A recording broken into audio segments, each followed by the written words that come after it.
Influencer Who, where we talk about news and influencers, from celebrity to social media. Let's get into it. All right, hey guys, thanks for joining me this evening. So happy to have you here. My name's Heather, and I'm here to bring you stories. That's about it. I love to give a variety, so we can have all the feels going on here, from funny, inspirational. First, we're going to talk about nursing students turning to OnlyFans, and then how a man donated 25,000 baseball cards to a 9-year-old girl. And then we're going to talk about the H3 podcast, if you've heard of it, but it's the Frenemies series, and we're going to talk about that as our main topic of discussion. Let's get into all of that. We're going to start with our first story, our little news story here. I chose this one because imagine yourself in these girls' shoes, I guess. Even if you're a man, just imagine having to turn to doing something maybe out of your comfort zone. And it means in a way to get by. So it's these nursing students, they're turning to OnlyFans. Okay? Yeah, we all know the pandemic has been hard, either mentally or financially or both for many people out there. It's affected at least someone you know or you. And in some way, shape, or form, it's affected all of us. For these nursing students, turning to OnlyFans has been their main way of getting by. They're going to school. They need to try to pay for their classes, their courses.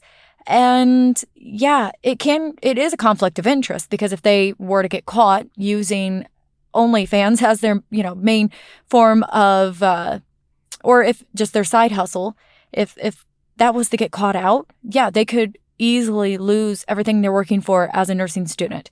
Which, honestly, if you agree with me or not, I'm just going to say, I say to each their own. If they want to do that, that's their body. They're not hurting anybody, but we'll get into that.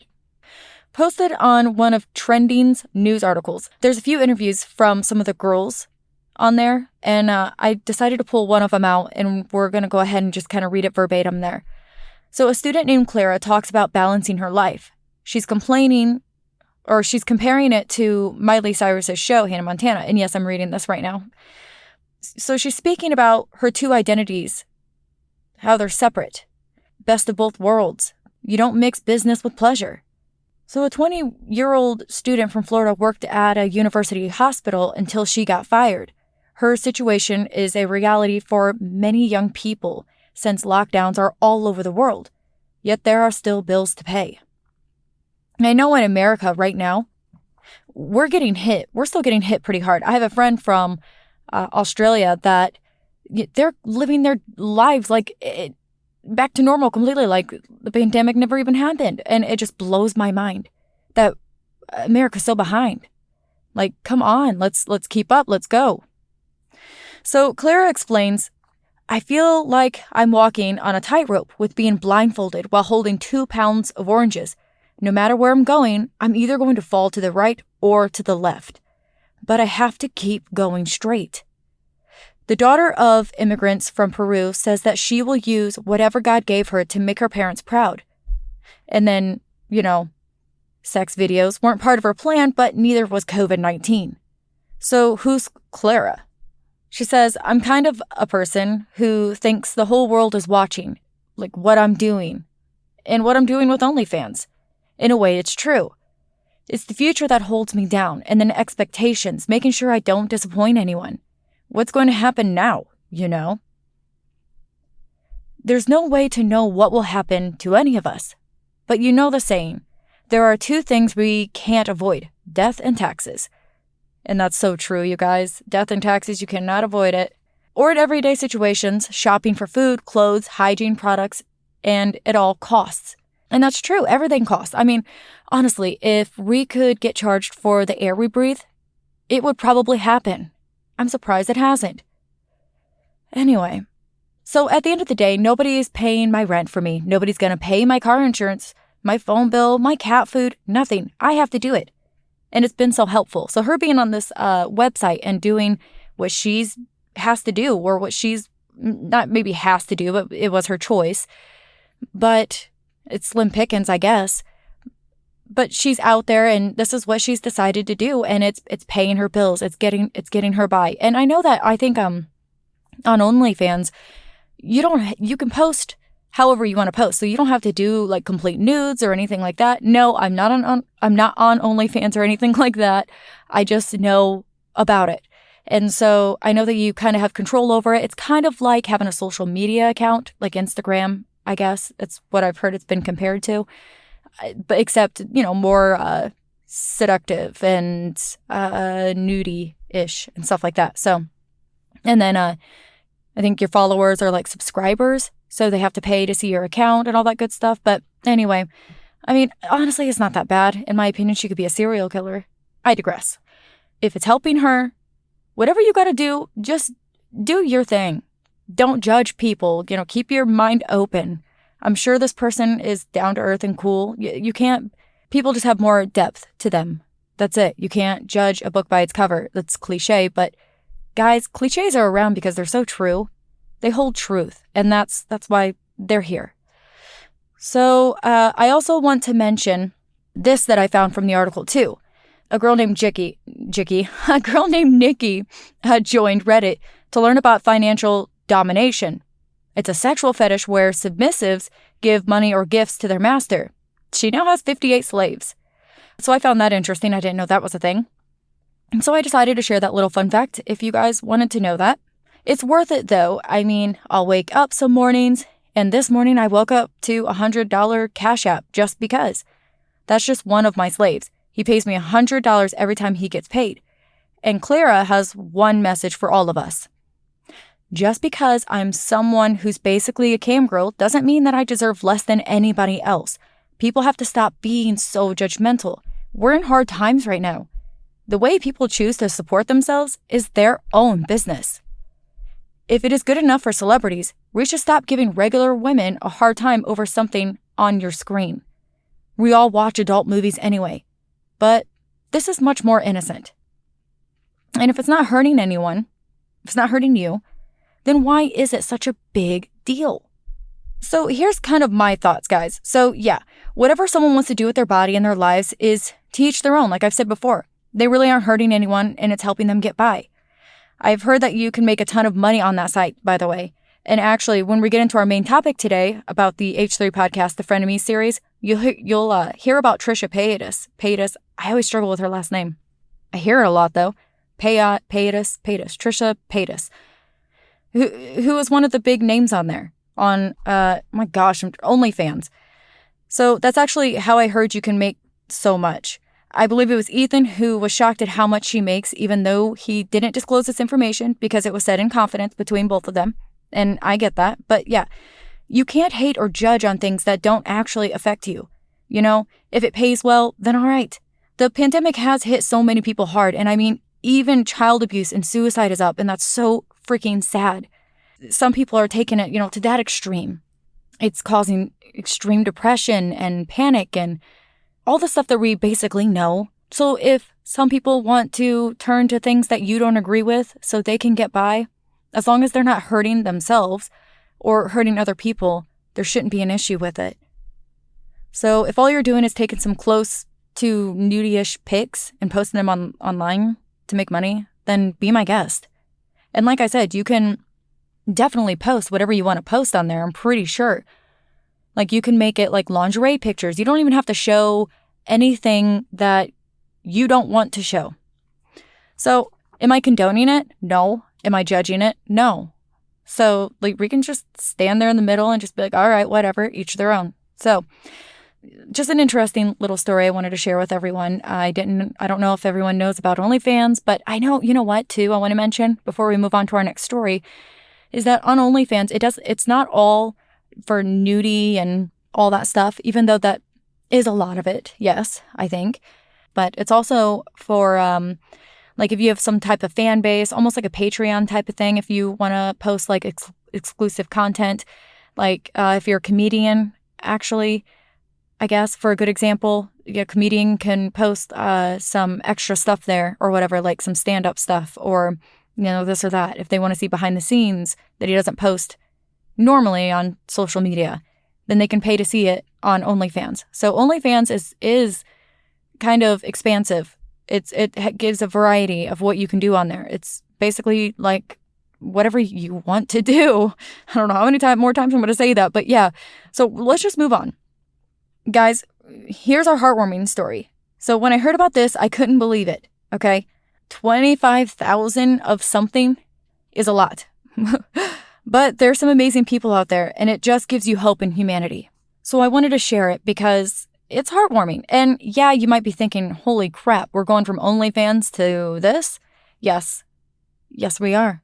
That's just how we do. So a little 9-year-old girl named Reese, her and her family had to evacuate their home due to the creek fire back in September. The little girl grabbed her baseball glove, but not her cards. When they found that their house had been burnt to the ground, the little girl had asked her mom about her baseball cards. You know, imagine something like you didn't want to part with when you were little and you just lost it. Now, I remember, actually, I'm going to trail off for just a split second here because it makes sense. It goes with the story. But when I was a little girl, we had a house fire. I was probably 5 or 6, and I had a bear that I called George. Hug and squeeze and call you George, that whole thing. And I still remember how it looks. I envision this little dude, little stuffed animal bear type of thing, all stitched up, you know, and it's crazy. I just can remember that. But yeah, that I was pretty attached to that when I was little. That thing went everywhere with me. So I lost that. So I can kind of relate, even though my emotions for it are pretty distant. But at the time, I know I was pretty devastated about losing that little thing, you know. And we lost a lot of stuff, pictures and all of that. But if you could just imagine you being a kid, or even just something, if you lost now, it's just devastating. These meant a lot to her. But anyways, so, you know, those baseball cards were that little girl's life. She loves lining up her cards to the players on TV, and she had a big collection of them. So when her mom broke the news about her cards, you can only imagine the devastation that Reese felt. The collection of about 200 cards were gone, and she had spent around 3 years saving them up. So the little girl tried to write one of the players from the Giants, letting him know that she had lost one of her favorite cards, which was of him, and she didn't know how to send it. So the family gave it to some of their friends that worked at the police station, and then it hit the news and it blew up. Everybody heard about it. So a man by the name of Kevin Ashford knew he had some cards laying around and decided that he would rather put a smile on a little girl's face than sell them on eBay. He tapped into his collection of like 25,000 baseball cards, and he donated all of them to this little girl. How heartwarming is that? He could have probably made like a decent amount on those cards of money. From what I read, a lot of them dated back to the 90s when he started collecting these baseball cards. Anyways, hopefully that gives you some feel-good feelings before we jump into our main topic, which is about the H3 podcast Frenemies series. We're just going to go ahead and we're just going to jump into it. So our main topic, here we go. I'm going to go and give you guys a little bit of backstory first, okay? I won't go into like Ethan and Hila's history and where they come from and all that, even though I know a lot of that as well. I am a fan of Ethan and Hila and the H3 podcast. I think they're funny and they're just very interesting to watch. But anyways, so Ethan has a good history of ripping on Trisha, okay? And I think he made a video of her and a few other girls using them as an example of how social media is toxic and is not realistic expectations for young girls. Did I say that weird? Expectations for young girls. And he's totally right, by the way. Now, the way he went about that video, I mean, he was kind of ripping on him, but he does troll people. And is it right? No, but I feel like when it's all in good faith and good fun, I don't think he's being that bad. Now, some of the things he said, yes, I don't agree with, but I also kind of let things roll off anyway. The video was mainly, the one comment he said about Trisha was that she looked like she got washed up on the beach, like she was a beached whale. And so implying that she was fat, that she was overweight.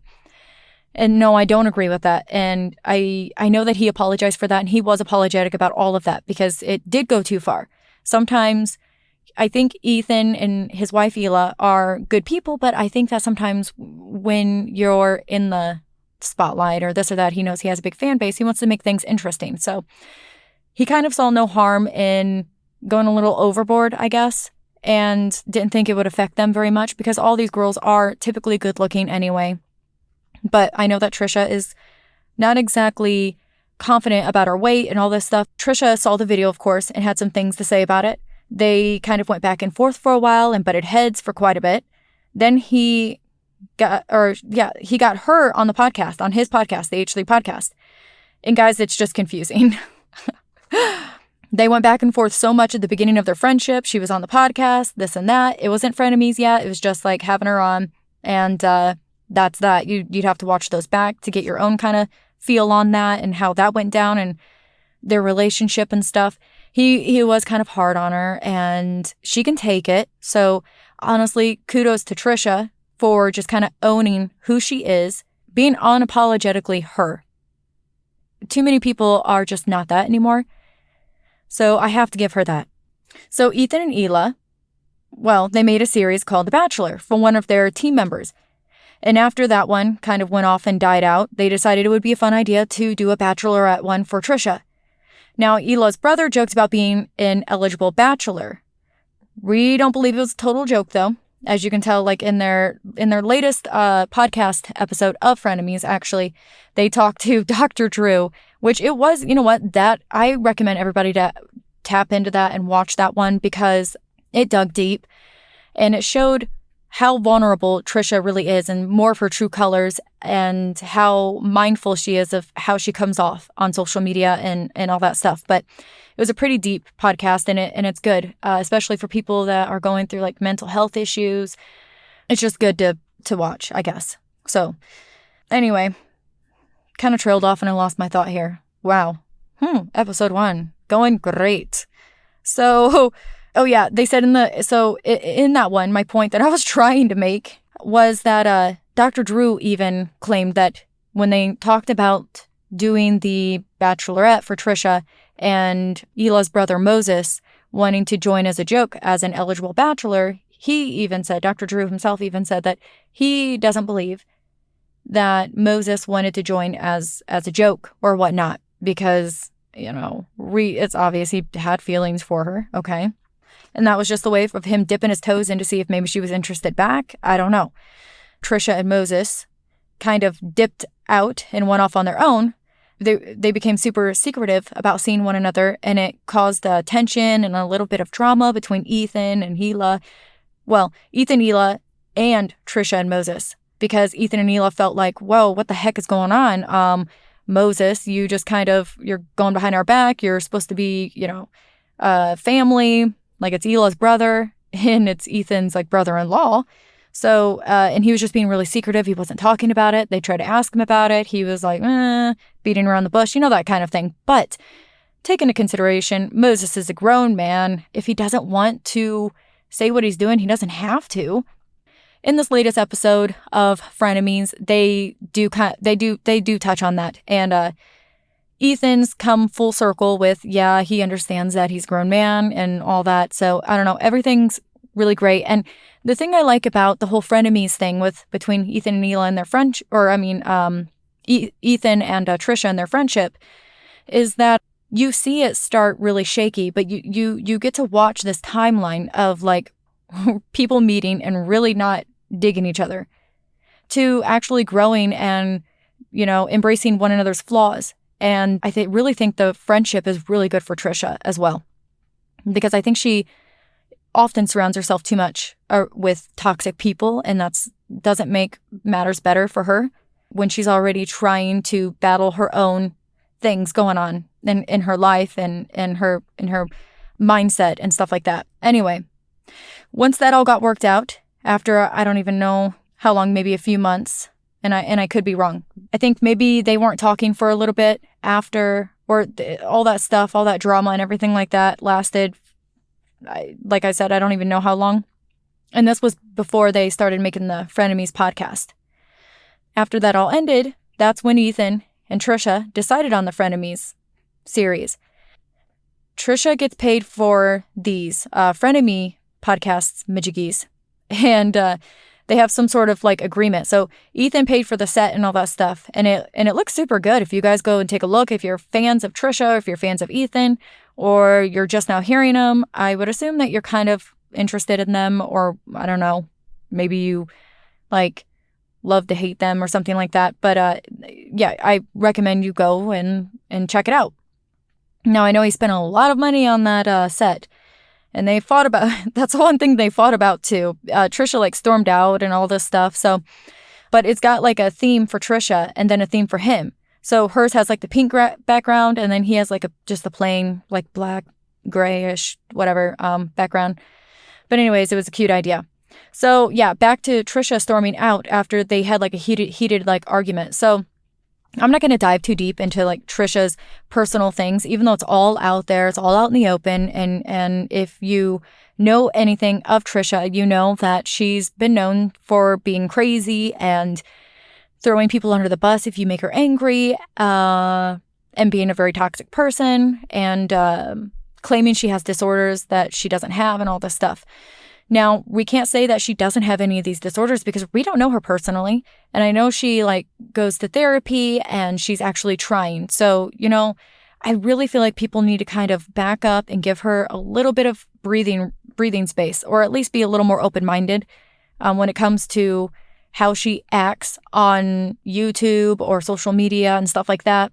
Just kind of let her be, because she is fun to watch. I mean, wouldn't it be a boring world if everybody was just so perfect and clean cut and dry? It would be so boring. So I actually like to watch Trisha. And I'm laughing because it's one of those things where, you know, you're like, people aren't going to understand, because it's gonna make you look like, well, why are you watching this? It's one of my guilty pleasures, okay? And I like it because she just is fun, and she gives depth, and like she has good character depth, I should say. And she's just intriguing, interesting, I guess, to watch. And so this whole series with Frenemies has been really cool to see, and see her. It's really brought out who she is as a person, just more of her being naturally her. And she's getting older. She's like in her 30s and all that good stuff. And so, you know, in our 20s, we're figuring out ourselves and all this stuff. So she's kind of growing up. But anyways, yeah, I really like the Frenemies series, because it does show how towards the end of it anyways, especially in the Dr. Drew, I guess that's mostly where I'm coming from, but it shows her taking responsibility for things, her mental space and where that's at, and how she's aware of how she comes off and how it does hurt her, how people think of her. And when she claimed to have I think, you guys, I'm pretty sure she claimed to have that, and she got a ton of backlash, and they touched on that in the Dr. Drew podcast as well. And, you know, she talked about how her therapist, or the person she's seeing, the group she's in, I don't know, whatever she's doing as far as getting just trying to figure out things going on with herself. They said that they couldn't pinpoint what exactly is going on with her. So she was taking what she watches online or this or that. And if it felt relatable, she's like, oh my gosh, I think I have this. So that's what she kind of did with that. And then when people started hating on her for it, that's when she kind of took it and she turned it around and started trolling people and started making a joke out of it, because I think that's just how she decided to let it not affect her, I guess. So we all have our ways of coping, right?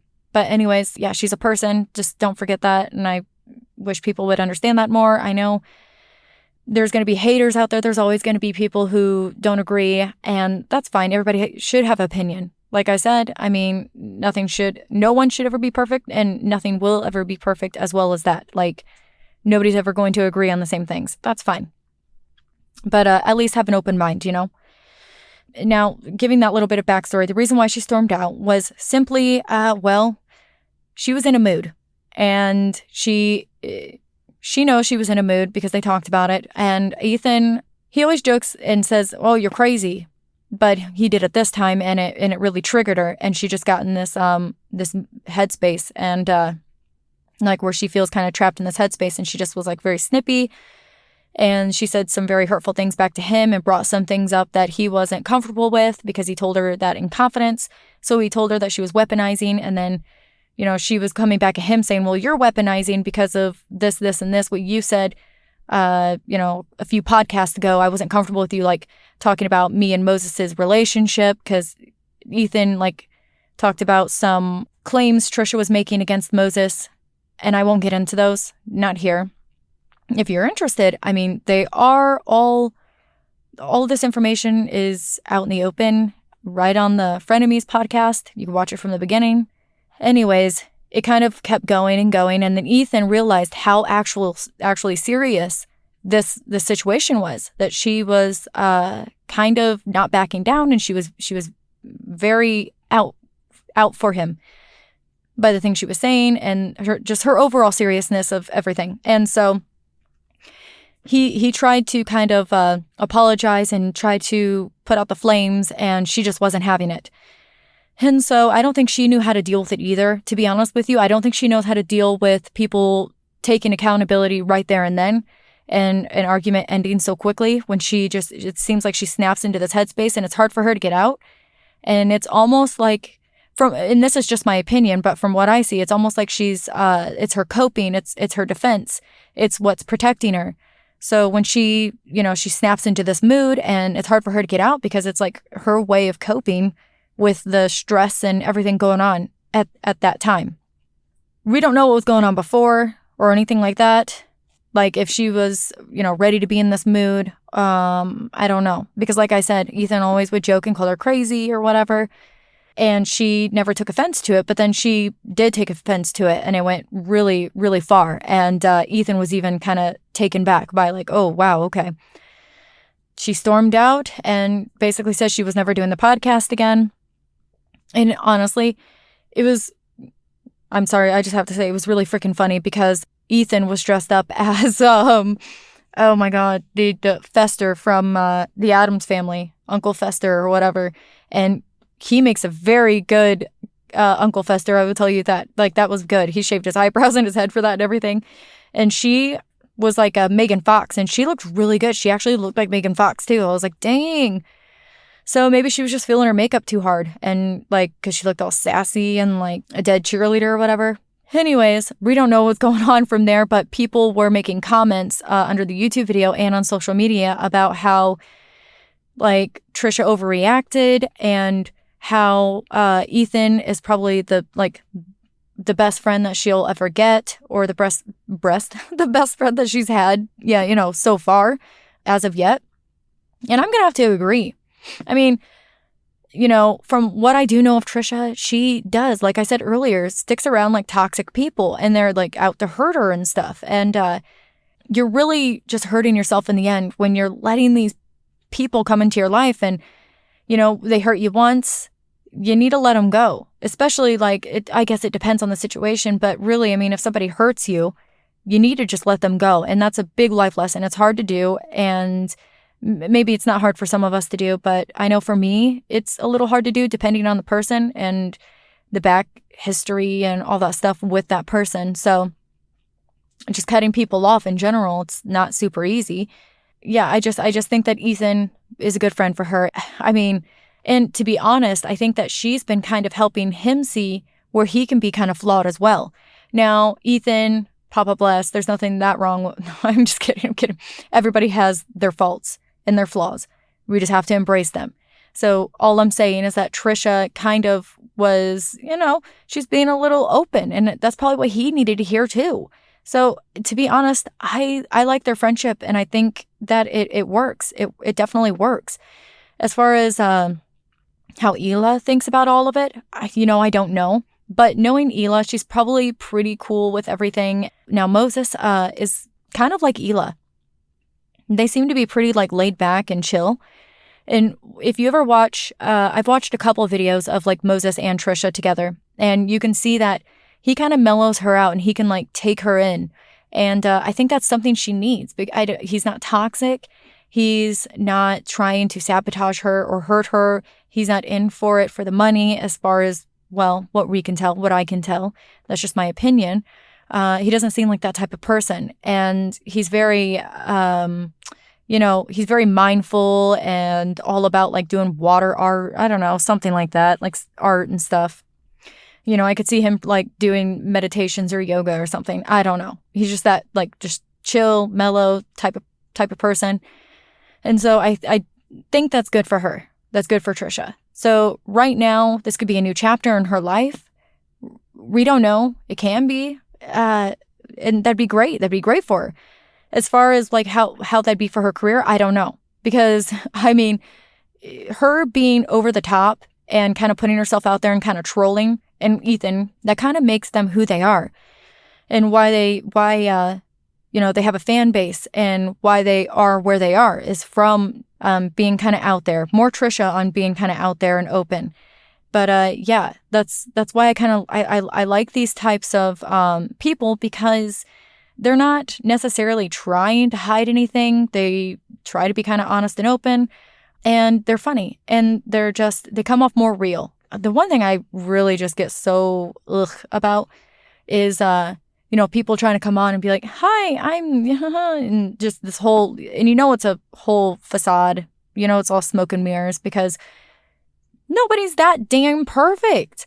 And you have to realize that, you have to embrace your flaws, your what makes you unique, and like, people are going to love you for it, or they're going to hate you for it. And that's just it. You can't dwell on it that much. Think about it, sure, but I mean, move on and realize that's just reality. And so I really like them because they're just unapologetically them, and their friendship together is good. And it seems, it's been rocky, but it seems overall, good, healthy. Like, as long as Ethan, holy mother truck, Ethan and Ela, Ethan, whoa, Ethan, as long as Ethan is mindful and like actually does care, like it seemed like he did in the Dr. Drew episode. It seemed like he genuinely cared, which, by the way, he does look like somebody's rich aunt. I'm telling you, it's so freaking funny to see him. He in their last one with Dr. Drew, he dressed up as Trisha, and then Trisha dressed up as him. And boy, oh boy, Ethan's, yeah. It's so funny because like she's, breaking down and talking about things, and like I said, it's a deep episode, and then you have Ethan just looking at her, and he looks so like he cares, and he's so empathetic, and he's looking like somebody's aunt. But it's just funny. It makes it lighthearted, but it is deep. It is deep. The stuff that they talked about and the stuff that Trisha was going through right on camera, that's what I'm saying. They're just like honest and open, and I like that about people. I mean, take it for instance, would you want to go out and hang out with somebody who's just completely fake all the time? Would you want to be friends with somebody who you could never really just get to know, because it's their flaws, everything like that, that makes them relatable. And so you want to be around somebody who's relatable, And so just them being honest and open like that, it's cool. So anyways, I think we rambled on long enough about them being honest and open and things like that. I really want you guys to take away, the overall good message of like this whole Frenemies podcast series that they have going on is a totally cool idea. They didn't know where they were going with it first, and it was rocky and, was doomed. It was heading straight for doom, like right off the bridge. They grabbed the wheel real fast and fixed it. Trisha deserves to have good stability and good friends in her life. And like I said, this very well could be a new chapter in her life. And it's relatable because we all go through our own changes. We all go through our own identity issues. We go through trying to figure out who we are. Well, identity issues, that kind of fits in with that, doesn't it? But just who we are and what we like and, what we want to do in life and all this stuff. Like, it can always change. We're ever changing. And, this kind of shows it. Their friendship alone shows that. Trisha shows that throughout her whole career, her whole life. And I want to see kind of where she goes from here, I guess. I don't expect her to change too much because it is the character that she plays, even though she is very real. She's real about playing a character. How about that? Anyways, guys, if you like Ethan and Ela's podcast, the H3 podcast, they always have some fun stuff and all this. I really like their, and I'm talking about their regular podcast, not the Frenemies series or anything like that. But so the H3 podcast, I really like how they do their. Oh my gosh, it's a court thing that Ethan does, plays judge or whatever. I don't know what those are called. I don't have my phone in here. So, and then Trisha has her podcast, but I don't think that she has been posting on it. I don't really know. The one thing I can't do with Trisha is listen to her podcast. It's difficult. She goes like a mile a minute. I kind of talk fast. I get it. But did you know, actually, that Trisha was on the Ellen show for being a fast talker? Like she beat a record or I don't know, something like that. Anyways, fun little fact, I guess. She does have her podcast, but I don't, I think it's like Fish Trish or Trisha's Fish or something like that. Or The Dish with Trish. I think that's what it is, actually. You'll probably see like later, like past posted ones, but I don't know if she's posted anymore. I think she mentioned on the H3 podcast that she got shut down and basically just quit. Shut down by people, booted off, canceled. What, that cancel culture crap? Yeah, that. That's about it. I want to thank you for joining me in this episode of Influencer Who. I hope you enjoyed it. And if you did, you gotta let me know. I really want to know if you enjoyed it. I want to know all your thoughts so far on the podcast and maybe who you'd like to hear about next. I'm down to research anyone or check out people, maybe if I know them or not. I was thinking about talking about Shane Dawson, Jeffree Star, James Charles, all that. And then even more celebrity, like Johnny Depp. Oh my gosh, I heard today that he lost his case, I think. I think that's just what I heard. I didn't read anything about it. It was word to mouth. Dang, oh, he lost it to Amber Heard. Yeah, I got to look into that. So, if that's something you want to hear next, let's do it. So you just got to let me know. If you have any suggestions on how I can make the show better or anything like that, I'm open to that. I'm open to all criticisms. I know this probably wasn't the absolute, top-notch best podcasting performance out there, but so yeah, I just want to make the show better for you guys. And remember, these are posted every Friday Eastern Standard Time, so don't miss out on future ones. Okay? You better be there. I'm expecting you. Okay, guys. Until next time. On the edge, looking out with no parachute. I'm dreaming about